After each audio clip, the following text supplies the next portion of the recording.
of you have been following Linda's journey as she battled breast cancer. She's on medical leave right now after a final reconstructive surgery. When Linda made her initial announcement in October, many women contacted ABC Action News asking for information on mammograms for the uninsured and underinsured. It's a cause that Linda feels very strongly about, helping women have access to the simple screening that she says helped to save her life. Here are just some of the women that Linda's story has touched, stories that you may recognize.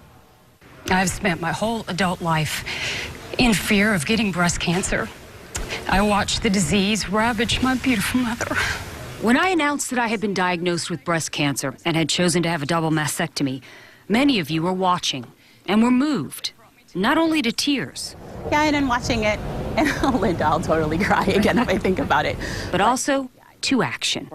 Nicole Rivera, despite having very good health insurance, had simply put off her mammogram this year. It definitely moved me, and of course, you know, working for the American Cancer Society, I should know better, and I know that I need to go and do these things every single year. I think probably being a mother, working full-time and whatnot, we tend to put everyone else before ourselves. Radiologist ordered more diagnostic tests after finding a suspicious spot on her test. Of course, fear set in, tears, I was alone. Wasn't fun. In the end, Nicole was told her diagnostic mammograms were clean. So how does she feel now? Like I want to pat myself on the back. Much better, very relieved. I have a history of having the lumps that I've had, and I can feel them, and they're hard, and they don't move. Renee Forkham also watched my story and felt compelled to get a mammogram.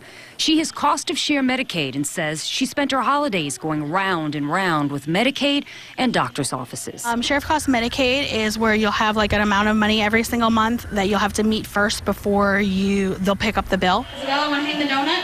With no presents under her tree, she says she couldn't even afford the $186 she'd have to pay up front for a doctor to write a prescription for a mammogram. My husband's the only one working, and he's also going to school, and we have 4 children, and we live with my parents. My worst fear would be that I have breast cancer. That's at the worst case, and that maybe it's not just in the beginning stages. That might, at this point, it could be even stage 2 or stage 3. We've hooked her up with a nonprofit raising money for women who fall through the cracks, and we're waiting to hear if Renee qualifies.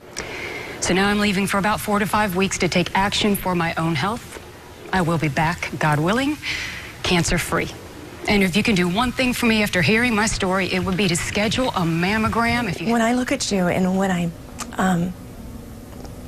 saw the video of your saying goodbye and before all your treatment, it just hit me right home. Lydia had taken advantage of a foundation program at Florida Hospital Tampa that funds free mammograms for the uninsured. So this year she came back. Her mammogram was also clean. But what if doctors had discovered cancer? Lydia is still uninsured. Well, we have a couple of options that we start with, and luckily Moffitt will take patients that are already diagnosed with breast cancer if you qualify financially, so they will go through a process there. If that doesn't work out, sometimes they'll refer the patient to Judeo-Christian Clinic. And here's why it is important for you to do the work and find one of these agencies or a nonprofit that will help fund your mammogram if you can't currently afford one.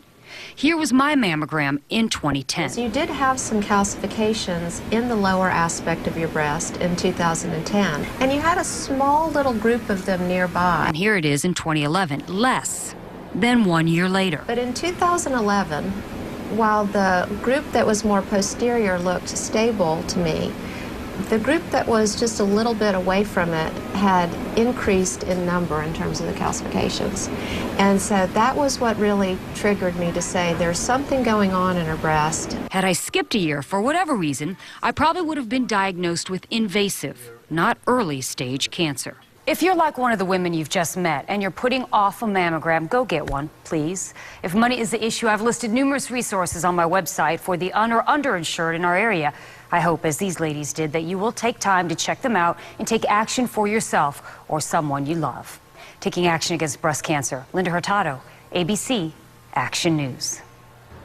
The Susan G. Komen Race for the Cure raises money for research and also helps to pay for mammograms for uninsured women.